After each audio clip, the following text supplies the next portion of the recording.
마태복음 23장 25절에서 39절까지 한 목소리로 함께 봉독합니다. 화 있을진저 외식하는 서기관들과 바리새인들이여, 잔음과 대접의 겉은 깨끗이 하되 그 안에는 탐욕과 방탕으로 가득하게 하는도다. 눈먼 바리새인이여, 너는 먼저 안을 깨끗이 하라. 그리하면 겉도 깨끗하리라. 화 있을진저 외식하는 서기관들과 바리새인들이여, 회칠한 무덤 같으니 겉으로는 아름답게 보이나 그 안에는 죽은 사람의 뼈와 모든 더러운 것이 가득하도다. 이와 같이 너희도 겉으로는 사람에게 옳게 보이되 안으로는 외식과 불법이 가득하도다. 화 있을진저 외식하는 서기관들과 바리새인들이여, 너희는 선지자들의 무덤을 만들고 의인들의 비석을 꾸미며 이르되, 만일 우리가 조상 때에 있었더라면 우리는 그들이 선지자의 피를 흘리는데 참여하지 아니하였으리라 하니, 그러면 너희가 선지자를 죽인 자의 자손임을 스스로 증명함이로다. 너희가 너희 조상의 분량을 채우라. 뱀들아, 독사의 새끼들아, 너희가 어떻게 지옥의 판결을 피하겠느냐.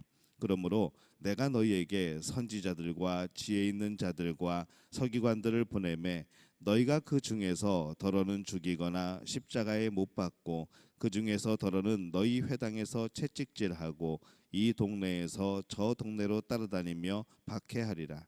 그러므로 의인 아벨의 피로부터 성전과 제단 사이에 너희가 죽인 바라가의 아들 사가랴의 피까지 땅 위에서 흘린 의로운 피가 다 너희에게 돌아가리라.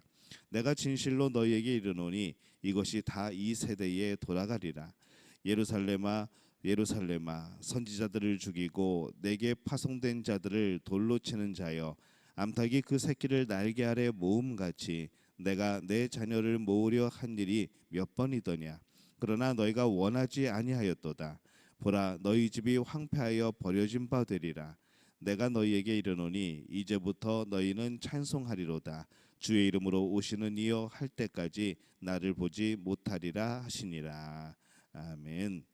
할렐루야. 하나님의 은혜가 오늘 아침에 하나님의 주신 하루를 또 기쁨으로 기도로 시작하는 우리 믿음의 가족들에게 함께 하시기를 예수님의 이름으로 축원합니다.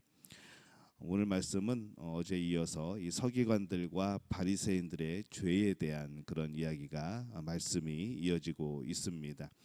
예수님이 이 서기관들과 이 바리새인들의 죄를 지적을 하고 있습니다.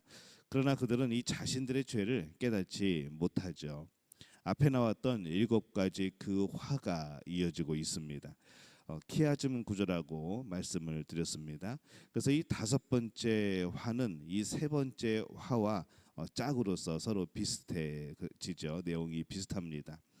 25절 보면은 화 있을진저 외식하는 서기관들과 바리새인들이여, 잔과 대접의 겉은 깨끗하되 그 안에는 탐욕과 방탕으로 가득하게 하는도다. 이렇게 말씀을 합니다.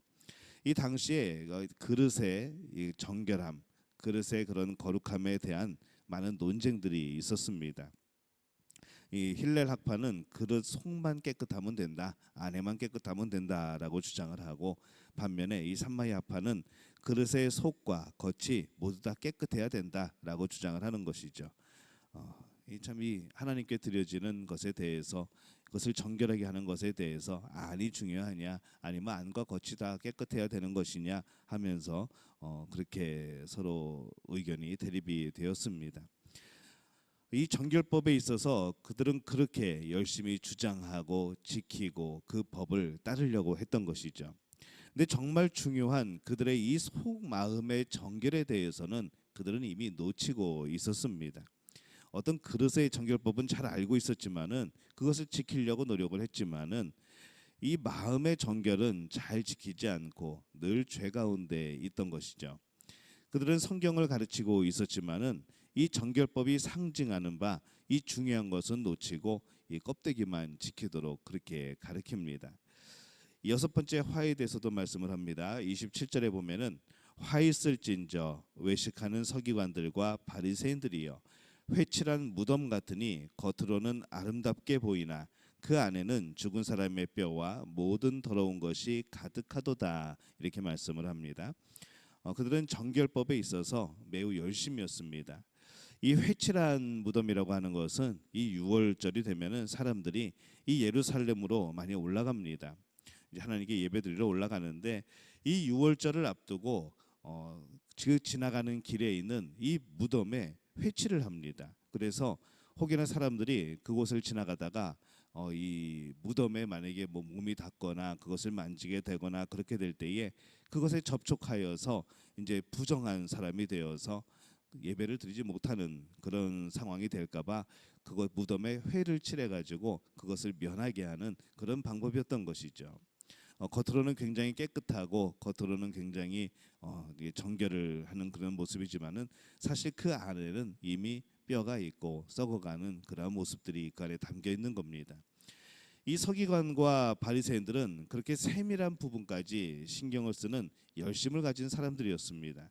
그러나 정말 그들의 그러한 열심은 이 생명을 낳는 것이 아니라 오히려 이 회칠한 무덤처럼 그 내면처럼 이 죽음의 열매만을 맺고 있던 겁니다. 일곱 번째 화도 말씀을 합니다. 29절에서 30절에 보면은 화 있을진저 외식하는 서기관들과 바리새인들이여 너희는 선지자들의 무덤을 만들고 의인들의 비석을 꾸미며 이르되 만일 우리가 조상 때에 있었더라면 우리는 그들이 선지자의 피를 흘리는데 참여하지 아니하였으리라 하니 이렇게 말씀을 합니다. 그들은 우리가 조상 때에 있었더라면 우리가 그 시대에 살았더라면 그 오래전에 우리가 살았더라면은 우리는 그들의 선지자의 피를 흘리는데 참여하지 아니하였으리라.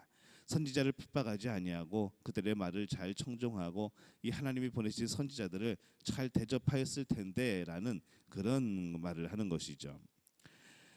그들은 과거에 선지자들의 피를 흘린 자신의 조상들의 죄를 알고 있었습니다. 자신들은 그런 죄를 결코 범하지 않을 것이라 말을 합니다.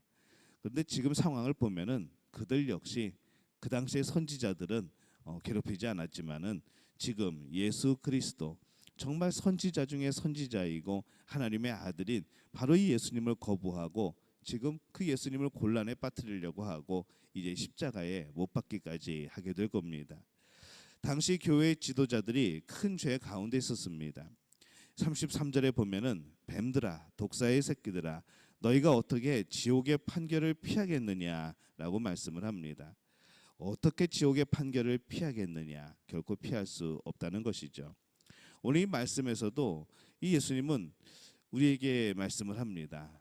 우리는 때로는 이 교회 지도자들이 죄를 범하여도 최소한 구원은 받을 것이라 하는 그런 착각을 할 때가 있습니다.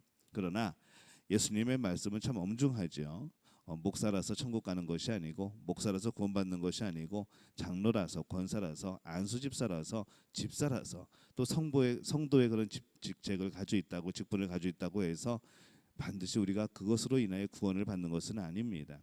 우리는 하나님 앞에서 우리의 직분과 직책과 상관없이 우리의 진정한 믿음의 고백 또 우리의 그런 죄의 용서함을 받은 바로 그 거룩함으로 우리는 그렇게 구원을 받는 것이죠. 모든 죄는 반드시 심판이 있습니다. 그래서 우리는 늘 회개하는 일에 힘써야 되는 것이고 내 안에 어떤 숨겨놓은 죄가 있는지 이런 것들을 살펴서 하나님 앞에 아뢰는 그런 우리 내면의 또 우리 영혼의 정결함이 날마다 필요합니다. 마태복음 23장 35절에 보면은 이렇게 말씀을 하죠. 그러므로 의인 아벨의 피로부터 성전과 제단 사이에서 너희가 죽인 바라가의 아들 사가랴의 피까지 땅 위에서 흘린 의로운 피가 다 너희에게 돌아가리라. 이렇게 예수님이 말씀을 합니다. 이 아벨의 피부터 사가랴의 피까지 이것은 첫 순교자부터 마지막 순교자까지 의미를 합니다. 그런데 우리가 마지막 순교자가 이 사가랴가 아니죠. 그럼 왜 이렇게 말씀을 하셨을까요? 당시 이 구약 성경의 순서가 바로 첫 성경은 창세기이고 마지막 성경은 역대하입니다. 그 당시 수림 당시에는 그것이 성경이었습니다. 그러다 보니까 이 역대하에 나오는 바로 이 사가랴의 순교에 대해서 역대하 24장에 나오는 그 사가랴의 순교에 대해서 마지막으로 기록이 되어 있는 것이죠. 이 성경에는 그렇게 복음을 전하다 순교한 이들이 있습니다. 반대로 그렇게 죄를 범한 그 순교자를 죽인 사람들의 죄가 또 있는 것이죠. 가인도 여전히 제사를 드리는 사람이었고, 하지만 그는 결국 첫 순교자를 만들어냅니다. 그들의 죄는 크죠. 반드시 심판이 있습니다. 이 예루살렘의 멸망에 대해서도 말씀을 합니다. 36절에 보면은 내가 진실로 너희에게 이르노니 이것이 다 이 세대에 돌아가리라. 이 세대에 돌아가리라라는 것은 이 예루살렘 멸망에 대한 그런 예언입니다. 이 예루살렘의 멸망은 이 교회 지도자들의 죄와 그들이 이끈 모든 죄가 모여서 일어난 그런 죄의 열매 사건인 것이죠. 예수님이 당시 서기관들과 이 바리새인들의 죄에 대해서 말씀하는 것을 계속해서 우리가 살펴보았습니다. 화 있을진저라고 말씀을 하시지만은 이 당시 서기관들과 이 바리새인들 그들 자신들은 스스로의 죄를 알지 못했던 겁니다. 인식하지 못하는 것이죠. 예수님을 쫓아다니면서 이 동네 저 동네 쫓아다니면서 예수님을 핍박하고 어떻게든지 곤경에 빠뜨리려고 하는 그들의 마음 깊은 곳에 있는 그 죄들은 그들은 발견하지 못하고 있는 겁니다. 화 있을진저라고 말씀을 하시지만은 그들에게 임할 그런 진정한 심판에 예수님은 또한 마음이 아프셨을 겁니다. 오늘날 우리 리더들은 우리 지도자들은 구원에 있어서 더 엄격할 겁니다. 리더는 자신의 책임을 깊이 인식을 해야 하지요. 오늘 하나님 앞에서 이 먼저 된 자들, 먼저 우리가 구원을 받고 예수님의 사랑을 입었던 우리가 그 경험을 한 우리들, 바로 우리들로서는 먼저 충성된 자가 되어야 됩니다. 누구보다도 먼저 하나님 앞에 그렇게 헌신하는 자들이 되어야 되는 것이죠.